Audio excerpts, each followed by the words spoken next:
اسلام په تاریخ کې ډېر لوی خلک دي. زموږ د بر صغیر په تاریخ کې هم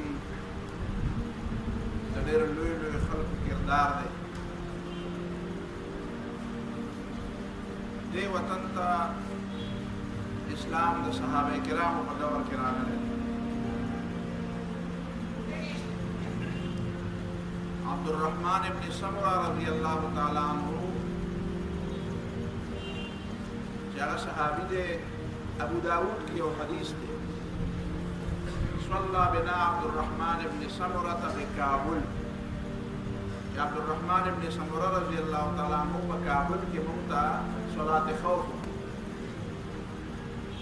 علماء لیکلي چې دا لفظ کابل نه دی، کابل دی. ابو داود چې کوم شارحین دي نو هغې دې ته لفظ کابل وایي. صلات خوف دې ته وایي چې په جنګ کې کله د دې خبرې خطرې چې دشمن به در باندې حمله وکړي نو قرآن مجید کې هم د هغې ذکر راغلی دی سورت النساء کې، او په احادیثو کې د داسې اته شکلونه او اته صورتونه راغلي. یو صف په د امام سره ودرېږي، یو بل صف په دشمن ته ودرېږي، یو رکعت په د امام سره وکړي، بیا به دې ولاړ شي دشمن طرف ته به ودرېږي، هغې به راشي بېرته به د امام سره یو رکعت وکړي، دلته به دې خپل دوه رکعته پوره کړي، هلته به هغې خپل دوه رکعته پوره کړي. د جنګ د وجې نه، د جهاد د وجې نه په مانځه کې ترمیم کېدی شي، د مونځ د وجې نه په جهاد کې ترمیم نه شي کېدی، ځکه چې جهاد ونه شي نو مونځونه به ضایع شي،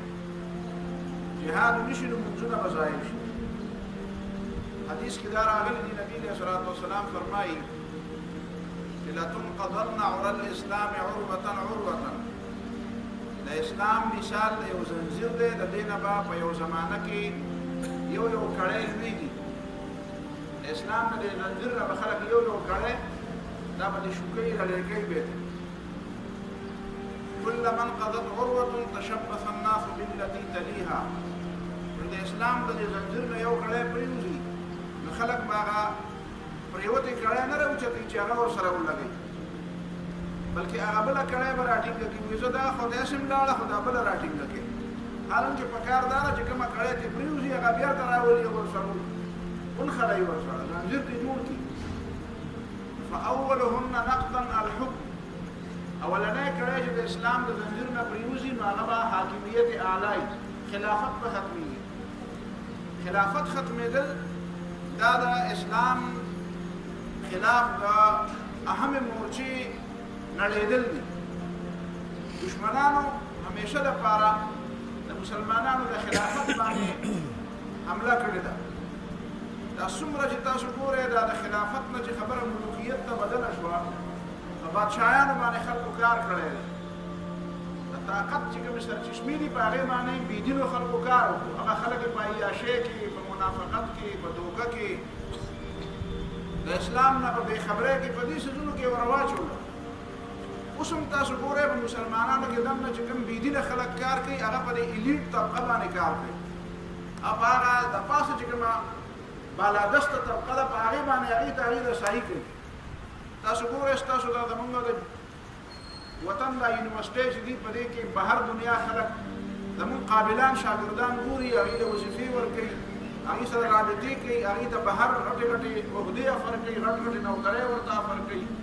چې بیا هلته لاړ شي هغه وایي یاره هلته خلک قدر کوي، ستا په پاکستان کې څوک به ما قدر کوي. ستا د دې وطن د ټولو نه قابل دماغ چې دي هغه په پیسو باندې، هغه په عهدو، په منصبونو باندې، هغه په دې باندې بار ته لاړ شي. دلته یې څوک قدر نه کوي. خلکو دې دپاره باقاعده کار ورته ویلی دی. کوم قسم چې په یونیورسټۍ کې، په یو تعلیمي اداره کې قابل کس وي، هغه ته به چېرته یو ایجنسۍ والا، چېرته یو چا به ورته خوله واضح کړي، چا به ملاس اچولي. دا د ابتدا نه د دې خلکو دا طریقه ده. هغوی په دې طریقه باندې کار کوي، په حکمرانانو باندې کار وکړي. دا خلافت عثماني خلافت چې دا د عباسي خلافت نه بعد 600 کاله پورې دا عثماني خلافت چلېده. د دې خلافت د ختمولو لپاره چې یهودیانو کومې منصوبې وکړې، حالانکې خلافت ډېر کمزوری و. خو یهودیانو ته او د دنیا عالمي چې کوم دجالي فکر دی هغې ته دوه غټې خطرې وې. یو دا چې خلافت د مسلمانانو قایمي نو اسلام او حکومت دا دواړه بیا جدا کیږي نه. خلک به وایي چې اسلام او خلیفه دا د یو بل نه دواړه نه جدا کیږي. او د هغې د سازشونو کامیابي په دې کې ده چې اسلام جدا شي او خلافت او حکومت جدا شي. نن سبا هم خلک د عامه خبره کوي یاره د اسلام د حکومت سره څه کار دی، د اسلام د خلافت سره څه کار. دا دې سازش کې هغوی دا پورې نه شو کامیابېدی چې څو پورې دا خلافت عثمانیه ختم کړی نو. دا یې ختم کړو، د مسلمانانو په دماغو کې دا کېناسته چې بس اسلام دا ګوټ دی، جومات دی، تلاوت دی، تسبیح دي، ذکرونه دي، بد تلاوتونه دي، بد دا ښه سړیتوب دی، بد دا اسلام دی. دې نه علاوه اسلام به حکومت سره د اسلام څه کار دی؟ ځکه چې حکومت هغې ته میلاو شي تا ته به په جومات کې کښېنه، په جومات کې کښېنه، ته ما پسې بار ته مه راوځه او زه تا د جومات کې څه نه وایم. خبره ختمه ده. هغه ته تا هغه مه چیلنج کوه، هغه تا نه چیلنج کوي چې دا د الله اکبر نه وینا نه ستا د شیطون هغه ته تکلیف نشته. بیا دویمه خبره هغې سره دا خطره وه چې خلیفه یو ځل د جهاد اعلان وکړي نو که خلیفه ډېر هم کمزوری او مسلمان ډېر هم بېکاره وي، خو چې هغه وایي چې ښه د مسلمانانو خلیفه د جهاد اعلان کړی نو بس بیا به هغه راوځي. نو هغې سره دې خبرې خطره وه که دا خلیفه ډېر هم بېکاره دی خو چې یو ځل هم چېرته د جهاد اعلان وکړي نو دا یورپ بیا موږ نه شو بچ کولی د مسلمانانو. دې وجې نه هغې په دې باندې زور ولګاو او خلافت یې ختم کړ. د هغې نه بعد هغې په بیت المقدس باندې قبضه ولګوله چې تر څو پورې خلافت قایم و بیت المقدس د مسلمانانو له لاسه نه شو تللی، اگر چې مسلمانان ډېر کمزوري. دا هغه بنیادي خبره ده. نو مسلمانانو خو بیا د دې دپاره ډېر جدوجهد وکړو، اهل علم هم ډېر جدوجهد وکړو، موږ د هغې جدوجهد په دې تفصیلاتو کې لګیا یو. خبره مې بنیادي دا کوله چې زموږ پر یو وطن کې چې کله اسلام چې دې طرف ته راغلی دی صحابه کرامو په زمانه کې راغلی دی. عبدالرحمن ابن سمره رضی الله تعالی عنه د دې طرف نه، د دې شمال د طرف نه او د دې جنوب د طرف نه، د دې سند د طرف نه بیا د حضرت عمر فاروق رضی الله تعالی عنه په زمانه کې او بیا د حضرت عثمان رضی الله تعالی عنه په زمانه کې او بیا د ولید ابن عبدالملک په زمانه کې، بیا د عمر ابن عبدالعزیز په زمانه کې د دې علاقې ډېره زیاته آبیاري شوې ده. دا سند چې ورته ویل کېږي سند او هند، دا پخوا په زمانه کې دا هند نوم نه مخکې دا د سند نوم ډېر زیات مشهور او دا سند چې دی دا د مکران نه نیولې، دا چې کوم د ایران سره چې کومه علاقه ده، مکران د بلوچستان دا چې کومه علاقه ده، د دې علاقې نه نیولې تر دا ګجراته پورې. دا د پاکستان دا ګجرات نه یادوم، هغه احمد آباد والا ګجرات یادوم، هغه د هندوستان چې کوم ګجرات دی، د دې نه واله د مالابار پورې دا چې څومره علاقې وي دې ته به سند وي. دا هند د دې په مقابله کې لږ وروسته دې ته د عربو نوم دا سند نوم یې ورته ورکړی. سند به د دریاب ته وایي، سند په بعضې ژبو کې آریایي ژبو کې سند دریاب ته ویلی کېږي، لکه زموږ په پښتو کې ورته سیند وایي، سند یا سیند. دا اباسین چې ورته موږ وایو دې ته دې دریای سند وایي. دا دریای سند داسې نه دی، دا اباسین دی. دا چې کوم دا د دې هغه دغه طرف نه راغلی دی ټک لاندې چې بهېږي دا اباسین دی. اباسین د سیندونو پلار دی، د دې خپل نوم اباسین دی. نو سند دا د دریاب نه سیند ته ویلی کېږي. چونکې دلته دا سیندونه او دا سیندونه ټول په دې طرف باندې ورغلي دي، نو د دې وجې نه بیا دې علاقې ته سند وي. په دې علاقه کې د ټولو نه اول خو تاجرانو اسلام راوړی دی. تاجران چې د عربو تاجران کوم په دې بر صغیر تاریخ چې لوستي نو هغه په دې خبره باندې پوهېږي چې په دې علاقه کې خو اصل کې د پخوا زمانې نه خو دلته بت مت و، د ګوتم بت تعلیمات، بیا د بت مت د تعلیماتو او د هندو مت د تعلیماتو په منځ کې ډېر یو لوی کلیش و. دا راجا طاهر چې کوم د ده پلار چې و چچ، دا حقیقت کې د بت مت په مقابله کې د دغه علاقې دا راوړ چې ورته وایي راوړ د ده چې کوم دارالخلافه و راجداني چې ورته وایي هغوی په خپله ژبه کې راجداني، یا زموږ مسلمانانو په اصطلاح کې دارالحکومت او دارالخلافه. دا راجداني راوړ چې و دا د دې راجا طاهر او دریسه د ده بل ورور د دې پلار چې و چچ، دا یې د دې بت پرستو نه دا علاقه اخیستې وه. دا بودست چې کوم دی، بودست چې ورته ویلی کېږي، بودست ګوتم بد والا د دې نه دا علاقه. دې علاقه کې به د بت پرستو د هندوانو هندو مت چې ورته وایي، د دې هندو مت خپل نوم هندو مت نه دی، د دې هندو مت خپل نوم سناتن دھرم دی. هغې وایي زموږ دا مذهب چې دی د دې اصل خپل نوم بد مت نه دی، د دې خپل نوم دی سناتن دھرم. سناتن دھرم معنا دا ده دوی وایي زموږ دا دھرم او زموږ دا مذهب آسماني مذهب دی، آسماني مذهب دی. د روایاتو نه داسې معلومیږي چې د دوی اصل نوم سابعین دی دا سابعین لفظ چې قرآن بار بار موږ ته وایي قرآن د دریو غټو غټو فرقو تذکره کوي یو د یهودیانو تذکره کوي یو د عیسایانو تذکره کوي بل د مشرکینو تذکره کوي بل د صابیانو د څلور غټې غټې فرقې دي مشرکین خو تاسو پیژنئ چې دا د عربو بتپرست خلک او یهودیان هم پیژنئ د موسی علیه السلام قوم ځان ته وایي عیسایان هم پیژنئ د عیسی علیه السلام منونکي ځان ته وایي دا صابئین څوک دي د صابئین مبارکه د عامو خلکو دا خیال دی چې دا د عراق کې یوه علاقه ده او په هغې کې موصل ورته وایي موصل نن سبا ډېر مشهور دی موصل دا داعش والا چې قبضه لګولې وه بیا هلته ډېر علما قتل کړل دا موصل علاقه چې دی د دې په خواوشا کې چې خلک اوسېدل او هغوی به لا اله الا الله کلمه به ویله او د هغې څه پیغمبر هم نه و کتاب هم نه و دې ته دا صابئین وایي خو د دې هندوستان یو ډېر لوی عالم دی شمس نوید عثماني غالبا اوس هم ژوندی دی خو ډېر بوډا وایي بهترین کتابونه یې لیکلي دي په تاریخ باندې هغه یو کتاب لیکلی دی هغه وایي چې زما رایې دا ده چې دا صابئین دا هندوان دي دا چې ځان ته سناتن دھرم والا وایي او هغه یو حدیث پکې پیش کوي هغه وایي چې د دې تعلیمات چې کوم دي دي پخواني تعلیمات دي دې سره دا کوم بنیادي کتابونه دي نو هغه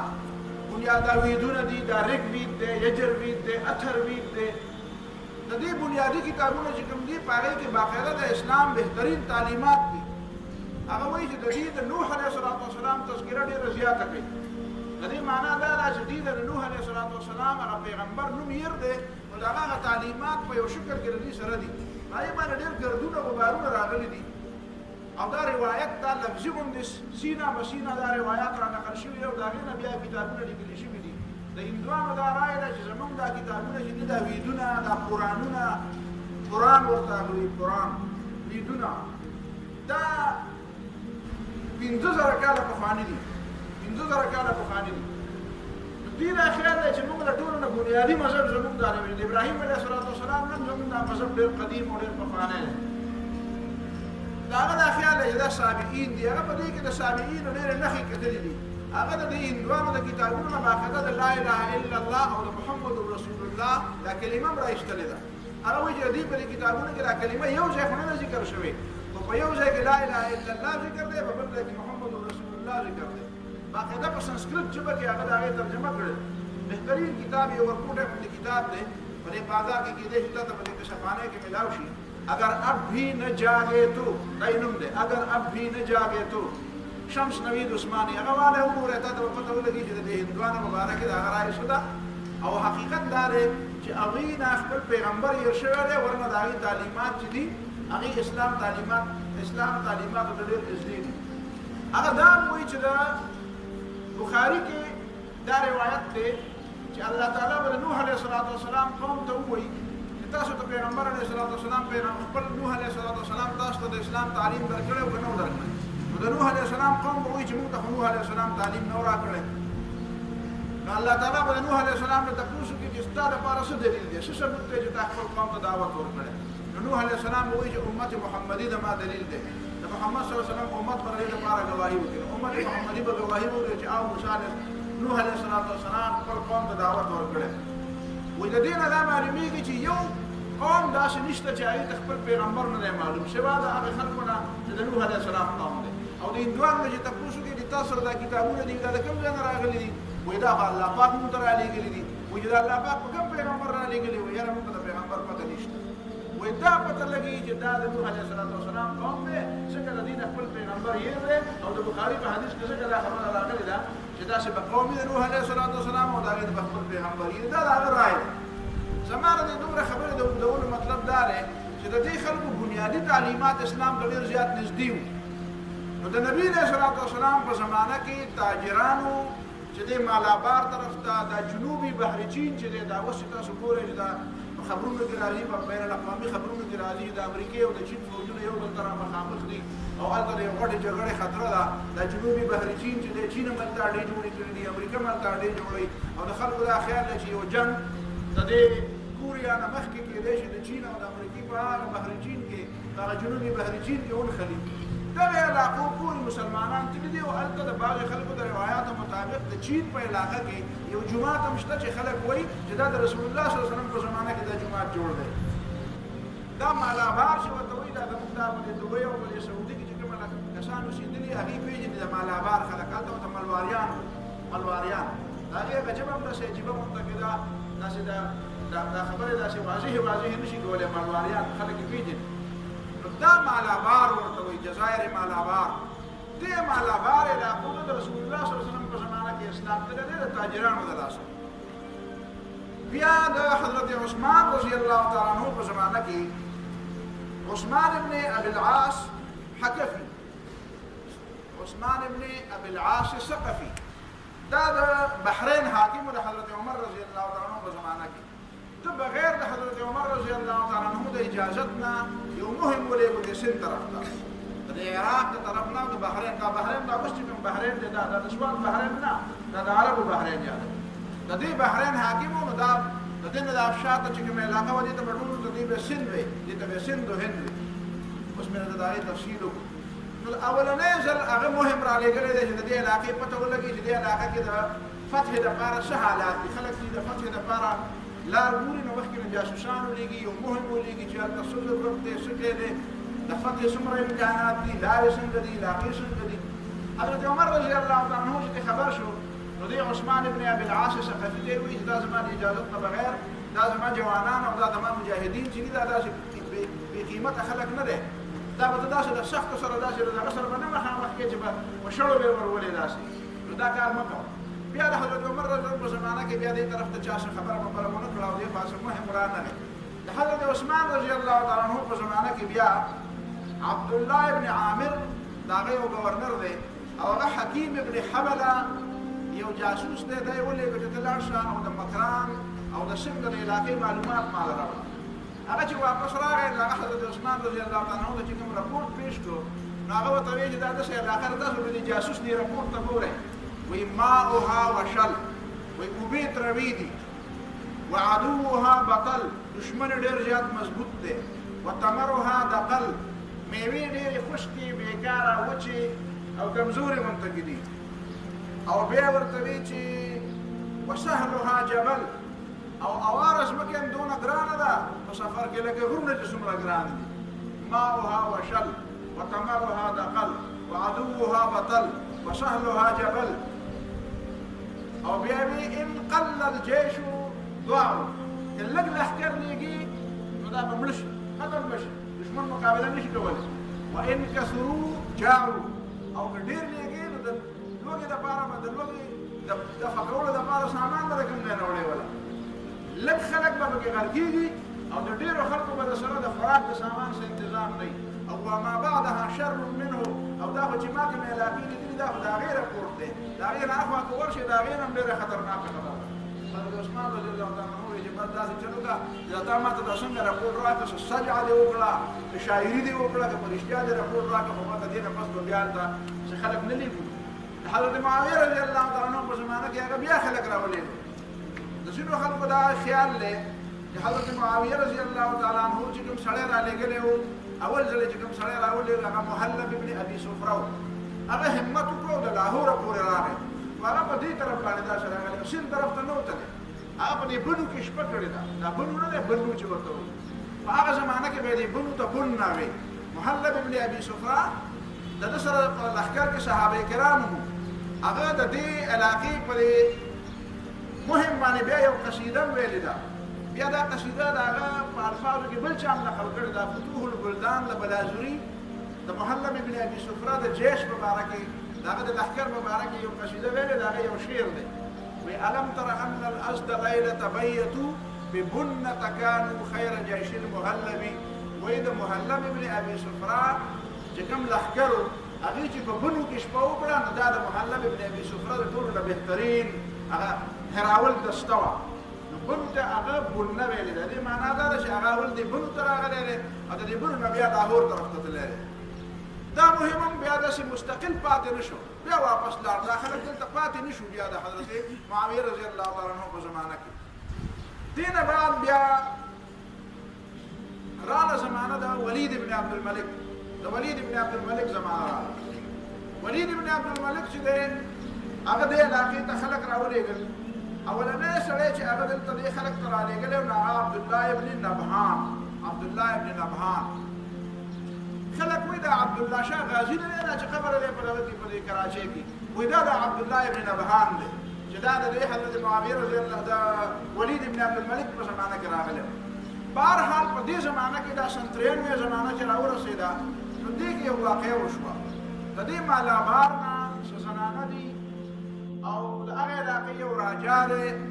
هغه د حجاج ابن یوسف دپاره څه تحفه هم رانیستې ده او سرکاري کشتۍ دي په هغې کې هغه خلک کېنولي دي خپل کسان هم ورسره دي او ډېرې غټې غټې تحفې او هیرې او جواهرات او د هغې علاقې عود ډېر زیات مشهور اوس هم په هندوستان کې دا عود ډېر زیات مشهور دی هندوستان د خوشبویانو وطن دی دا ټول بر صغیر د خوشبویانو وطن دی دا د خوشبویانو وطن وي په دې وجه دی مولانا قاضي اطهر مبارک پوري او مولانا سید سلیمان ندوي او دا د هندوستان چې کوم لوی علما دي یو بل عالم دی مولانا سید غلام علي آزاد بلګرامي هغه خو باقاعده په هندوستان په دې صفت باندې یو کتاب لیکلی دی سبحة المرجان فی آثار هندوستان هغه ته به حسان الهند وي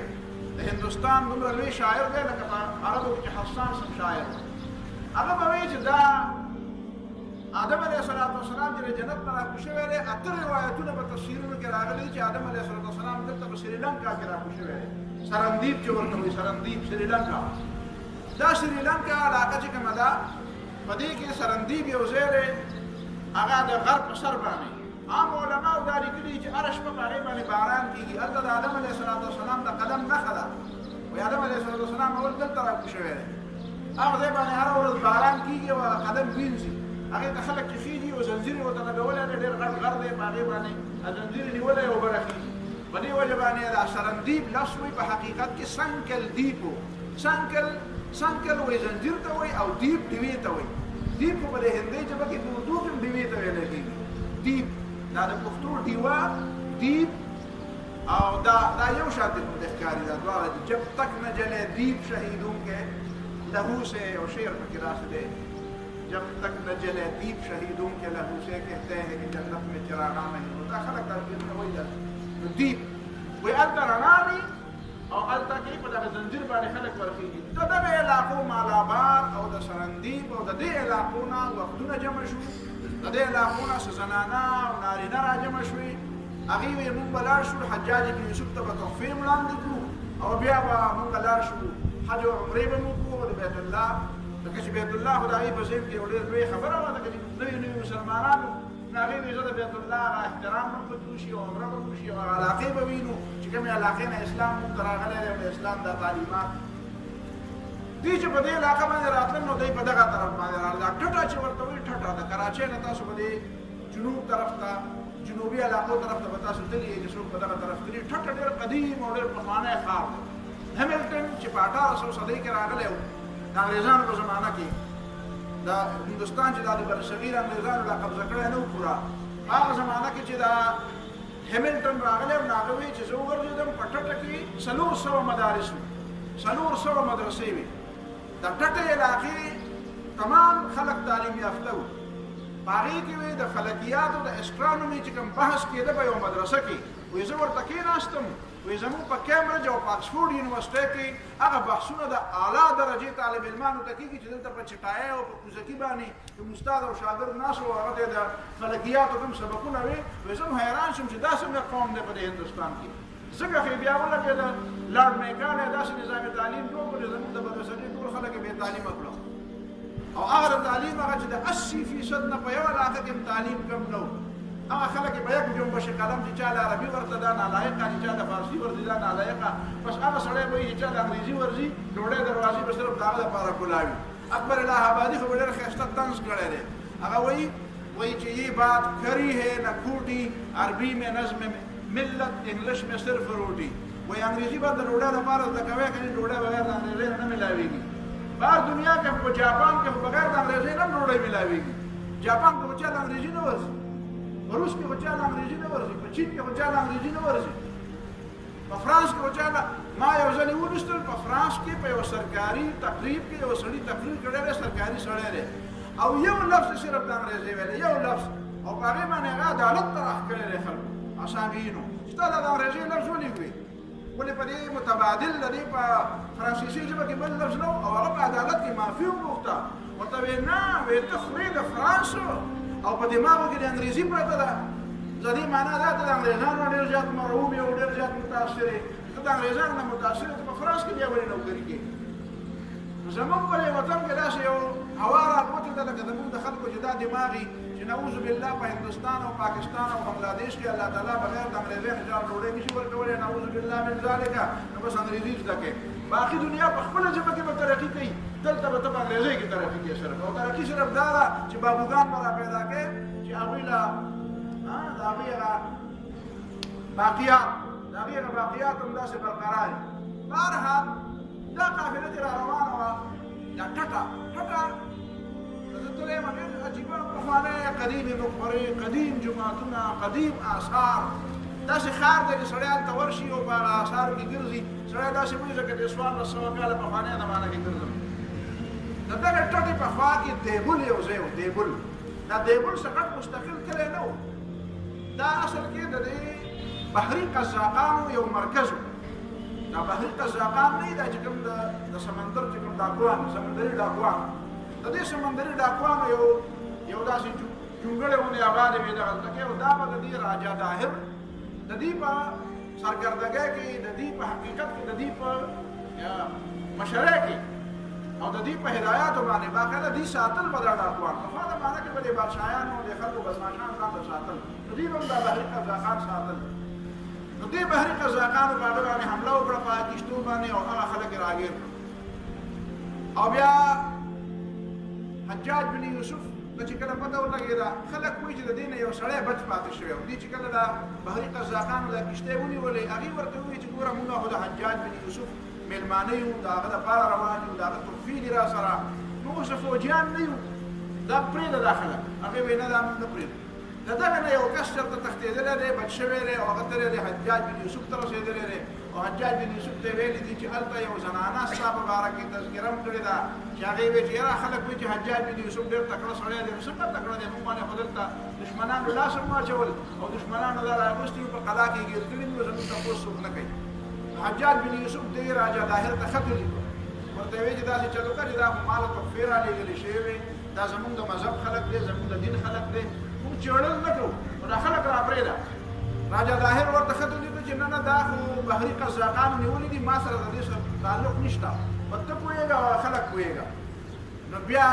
حجاج بن یوسف ولګېده د ده خپل یو وراره دی زوم یې دی محمد بن قاسم رحمه الله دا محمد بن قاسم او دا قتيبه بن مسلم دا هغه کس دی چې دا اول مې تاسو ته تذکره کړې وه چې دا بخارا سمرقند تاشقند ازبکستان دا علاقې دا چیني ترکستانه پورې دا ټول علاقې ده قبضه کړي او یو طارق بن زیاد دی دا درې واړه کلاس فیلو دي دا په بغداد کې یو مدرسه وه ابن عامر یو فوجي و هغه چې د فوج نه کله ریټایر شو هغه وایي یاره زه نورې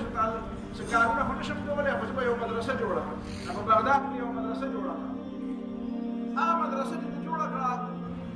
بغداد خو نوم دی بغداد خو د هغې نه بعد جوړ شوی دی خو په عراق ورته ووایه د کوفې او د بصرې په خوا کې ځکه جوړه کړې هغلته مدرسه کې به د خلکو ته د دین سبق هم وایي خو زیات کوشش به یې په دې کوو چې دوی ګوړسواري زده کړي نیزهبازي زده کړي جنګ زده کړي لامبو زده کړي منډې ترډې زده کړي نو دا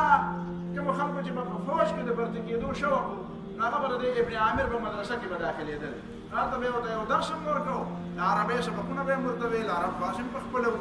او د قرآن او د حدیث کلاسونه به یې هم ورله ورکول نو زیات کوشش پیدا کوو چې دوی فوج ته تیار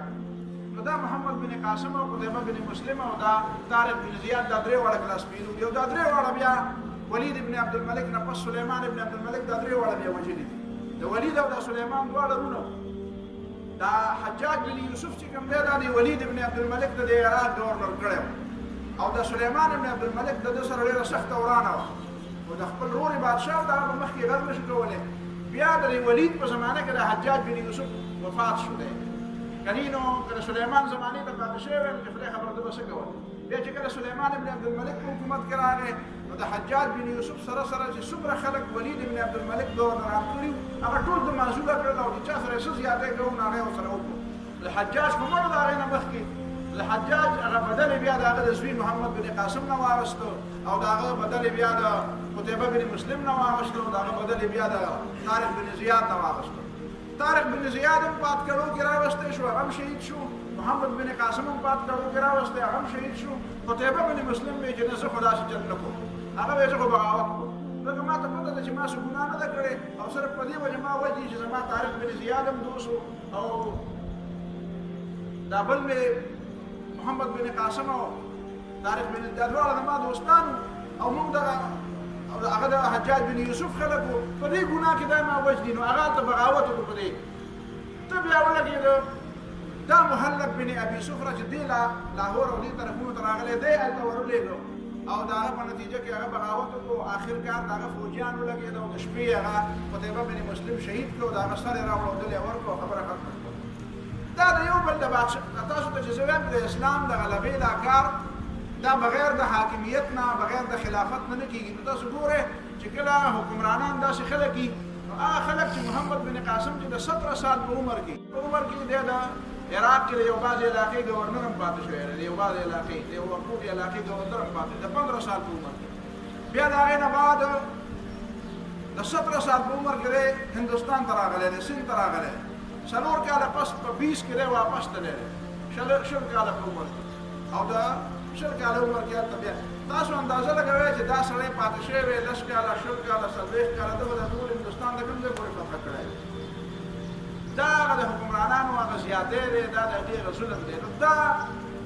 حجاج بن یوسف ولګېدو، دا محمد بن قاسم رحمه الله له 6,000 یا 8,000 فوج ورکړو، 6 یا 8,000 فوج یې ورله ورکړو او دی را روان کړو. دی چې هلته راغی نو اول خو دی په دیبل باندې ورغی، په دیبل باندې ورغی نو چې کوم بحري قزاقان وو هغه ټول ونیول او هغه یې ګرفتار کړل او هغه ده سره په دغه وخت کې 6,000 کسان او لږې ورځې بعد چې دی اروړا چې ورته وایي چې په کوم ځای کې دا راجا داهر په کوم ځای کې د ده راجداني وه، د ده نه ډېر زیات خلک خفه وو د دې راجا داهر نه. د دغې تاسو ته ما یو مختصره غوندې خاکه دلته د دې لپاره پیش کړه چې دا علاقه اصل کې د بدمت علاقه وه. دا د راجا داهر پلار چت چې وو د بدمت والاو نه دا علاقه اخیستې وه.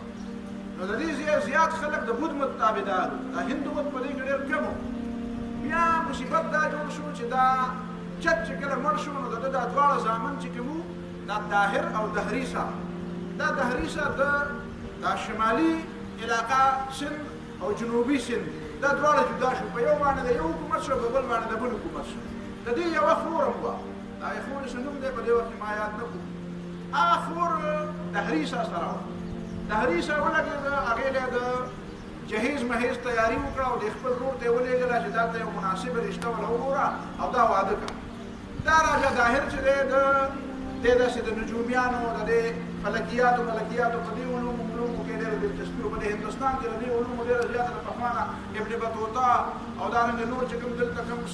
دغه راغلي دي دا سیاحین راغلي دي لکه البیروني وغیره، هغې د هندوستان د دې جادو او د فلکیاتو او د دې قسمه څیزونو ډېر زیاتې تذکرې کړي دي. نو د دې نجومیانو دا څیزونه میزونه دلته ډېر وو. نو د نجومیان راغونډ کړو چې یاره دا خور مې چاله ورکړه. نو نجومیانو ورته وویل چې دا خور ته هر چاله هم ورکړې که نه، خو د دې خاوند به په دې سند بادشاه وي، د دې سند د ټولو نه لوی بادشاه به دی، د هغه په مقابل کې به بل بادشاه نه وي. نو دې چې سوچ وکړو چې ښه چې خور به م وله ورکړم او بیا به زما نه بادشاهي ملي، زما هغه ورور نه به م بادشاهي ملي او ما نه به م والي. نو هغه خپل راجاګانې ځان ته راجمع کړل، ورته ویل چې ښه نه ده چې دا خور په خپله به نکاح باندې والم. نو هغه چا ورته وویل چې په دې کې اوس خاص خبره نشته، وایي چې خلک به څه وایي، وایي چې خلک خو مړه ډېرې خبرې کوي، بیا یو څو ورځې بعد به خبرې هېرې شي، یو څو ورځې به څه ووایي راووایي څه ګونګون به وکړي او ته به بادشاه یې ستا خلاف بیا چاته څه ویلی شي، بعد یو څو ورځې به دا خبره یادې بیا به درنه هېرې شي. نو دا راجا داهر ولګېده او د خپله خور په نکاح واغوسته. د عامو خلکو په ذهن کې د دې یو غلط تصور کېناته چې دا سړی هر څه کوي، دی خو ټیک ده چې چا به ډېره څه خبره کوله نه، خو دا بیا خلک په دې انتظار وو چې یاره د چا سره ملګرتیا وکړي چې د دې ظالم نه ځان خلاص کړو. چې کله محمد بن قاسم رحمت الله علیه دلته راغی او دا دیبل یې فتح کړ، د هغې نه بعد یې بیا راجانۍ طرف ته توجه وکړه. نو اول د ده سره 6,000 کسانو، دا ځکه دا خبره په شدومت سره ځکه کومه چې په دې سند ته باب الاسلام وایي. باب الاسلام ورته په دې وجه وایي چې د ټول بر صغیر ته د اسلام د دې دروازې نه تللی دی. نو په دې سند کې چې کوم قوم پرست خلک دي هغې باندې هم دا خبره ډېره زیاته بدل لګي چې کوم پکې هندوان دي په هغې هم دا خبره ډېره زیاته بده لګي چې کوم پکې سیکولرست او بېدینه خلک دي په هغې هم دا خبره ډېره زیاته بده لګي سیکولرست او بېدینه خلک خو وایي چې یاره دا د بار نه راغلی سړی محمد بن قاسم ته تاسو وایئ دا زموږ مصلح دی او زموږ هیرو دی زموږ هیرو وایي راجا طاهر دی چې د دې خاورې دی زه حیران یم چې کله خبره د خاورې راشي نو بیا ټیپو سلطان هیرو نه وي یا چې د دې خاورې خبره کوي خو ټیپو سلطان خو بیا هیرو دی که نه ځکه ټیپو سلطان د دې خاورې باشنده دی د بهر نه راغلي انګریزانو خلاف یې جنګ کړی دی نو ته بیا ټیپو سلطان ته ولې هیرو نه وایې نو بیا په هغې راغلی چې ځکه چې خو مسلمان دی خبره دا نه ده خبره دا ده چې دته مسلمان هیرو نه ښکاري که ته وایې چې د بهر نه سړی راغی محمد بن قاسم او زما راجا طاهر د دې خاورې سړی و نو بیا زه دا ویلی شم چې ټیپو سلطان هم د دې خاورې سړی و او انګریزان د بهر نه راغلي نو بیا پکار ده چې د هغې په مقابل کې زما ټیپو سلطان نو ته خو ټیپو سلطان ته هیرو نه وایې خبره دا ده چې دا خلک د هغه هندومت د هغې تصور نه بار ته نه راوتي دا جیم سید غوندې خلک جیم سید تاسو ته پته وي که نه مشران یې پېژني چې په کومه زمانه کې هلته و هغه به د سندي قوم پرستی سندو دیش چې کله بنګلادیش جوړ شو بیا هغه د سندو دیش ناره ولګوه چې نه سندیان د سند دی او د سندو دیش چې کوم دی دا زموږ هیرو راجا طاهر دی او دا دغه خلک وایي چې محمد بن قاسم د بار نه راغی او هغه ظلم وکړو او هغه دا وکړو زموږ جینکۍ وتښتولې او فلانې عالم کې محمد بن قاسم نه مخکې نه شادي شده و د 17 سال په عمر کې هغه حجاج بن یوسف کله لور ورکړې وه هغه خپله ښځه د ځان سره دلته راوستې وه هغه باندې د اوسه پورې دا الزام شو چې یعنې د هغه هندوانو په ده باندې دا الزام نه دی لګولی هندوانو په ده باندې یو روایت کې دا خلک وایي چې دا محمد بن قاسم باندې کوم الزام لګوي چې د راجا طاهر نورې لوڼه وې او هغه ده بیا ولېږلی سلیمان بن عبدالملک ته او سلیمان بن عبدالملک ته هغې وایي چې موږ خو د دغه د لاسه بربادي شوي د محمد بن قاسم د لاسه خلک وایي چې محمد بن قاسم یې راوغوښتو او هغه ته یې بیا ووایي چې هغه له سزا ورکړه بیا هغې ورته وایي چې نه دا موږ په ده باندې الزام لګولی او زه به زموږ پلار وژلی و دا ټولې خبرې دا پروپیګنډې حقیقت دا دی چې په راجا طاهر په قلا باندې محمد بن قاسم حمله کوله نو د هغه سره 80,000 کسانو 80,000 په لساتو ورځو کې دننه د 80,000 نه 80,000 څنګه جوړ شو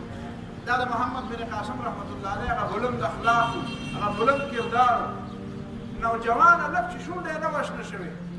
او لوی لوی سرداران چې به هغه ته مخامخ کېناستو د هغه عقل او د هغه پویه د هغه تدبیر او د هغه خبرې هغه چې به په کوم هنسمک انداز کې په کوم د مستراحت انداز کې به د خلکو سره ملاوېدو د خلکو به کوم قدر عزت کوو هغه چې څومره مردم شناس وو هغه چې به د خلکو کوم احترام کوو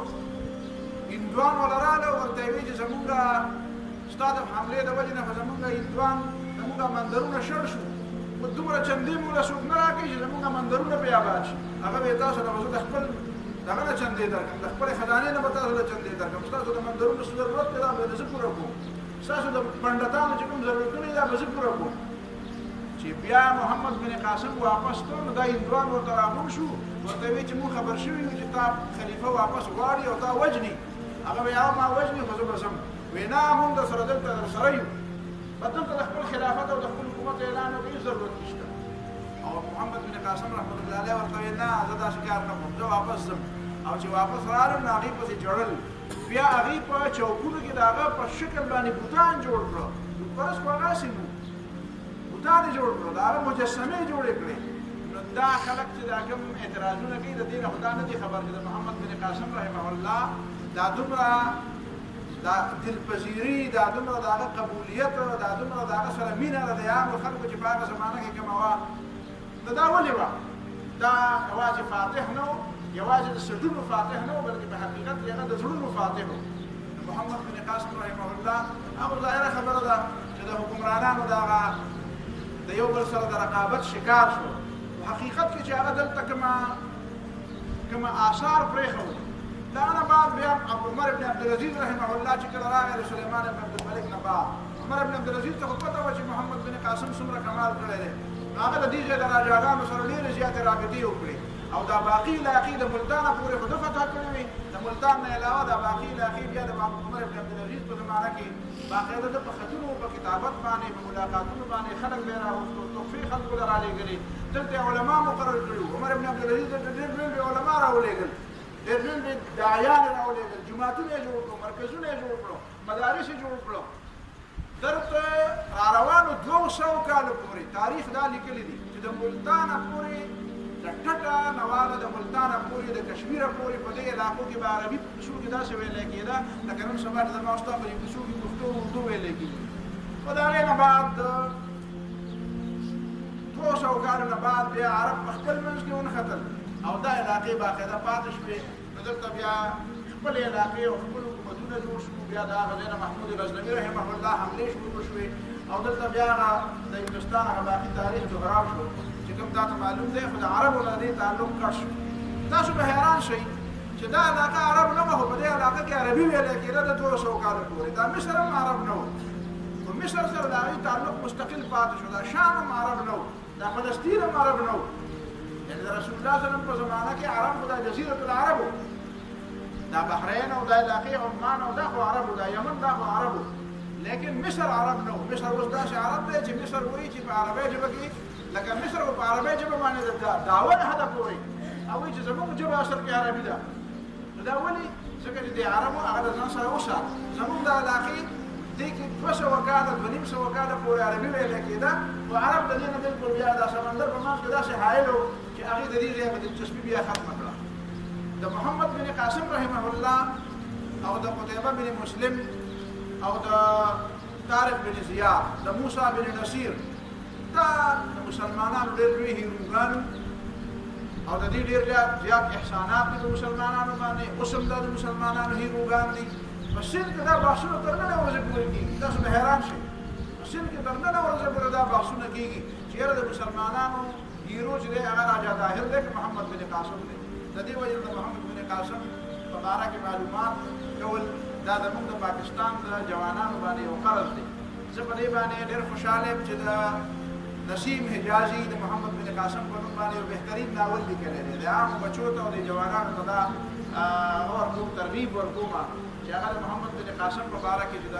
نسیم حجازي چې کوم ناول دی ما هم په طالب علمي زمانه کې ډېر کتلی دی نو هغه دې بیا وګوري د هغې وجه دا ده چې دا د جوانانو دا فکر تر هغه پورې نه پاکېږي تر څو پورې چې مولانا مودودي رحمه الله په خپله باندې چې په 71 الیکشن چې کوم د هغې نتایج راغلل نو مولانا وایي چې یاره دې جوانانو د نسیم حجازي کتابونه کتل پکار د نسیم حجازي کتابونه وګورئ نو تا ته به پته ولګي چې دا پاکستان څنګه جوړ شو دلته مسلمانانو غلبه څنګه راوسته دا فاتحین څنګه راغله خاص کر د هغه په باره کې جوانانو ته دا وایم باقي خو انشاءالله العزیز چې د عام تاریخ کتابونه بیا چچنامه ورته وایي یو آخري کتاب درته وایم چچنامه قاضي اسماعیل یو عالم تېر شوی دی سندی نو هغه کتاب اوس ما ته پته نه لګي ما خو په نېټ باندې وکتل د هغې څه اقتباسات مې وکتل با کتاب را پیدا کول پکار دي که ما را پیدا کړي زه بېرته تاسو ته بیا وښیم نو په چچنامه نوم دی په هغې کې د سند دا مکمل تاریخ دی چې دلته مسلمانانو څه وکړو څوک فاتحین دلته راغلو څومره پورې پاتې شو کوم علاقه کې بیا د اسلام د غلبې دپاره څه کار وشو نو دا قاضي اسماعیل د هغې مصنف دی او چچنامه عام طور باندې چې څومره خلک د هغې نه وروسته بیا راغلي مورخین نو د ټولو دپاره مرکز همدا 2 کتابونه دي یو د بلازوري فتوح البلدان دی په عربۍ ژبه کې دی د هغې ما ته پته نه لګي ترجمه په اردو کې شته که نشته او یو په اردو ژبه کې دا چچنامه ده د قاضي اسماعیل څوک دلچسپي لري دا 2-3 کتابونه تاسو ته مې ریکمنډ کړو واخر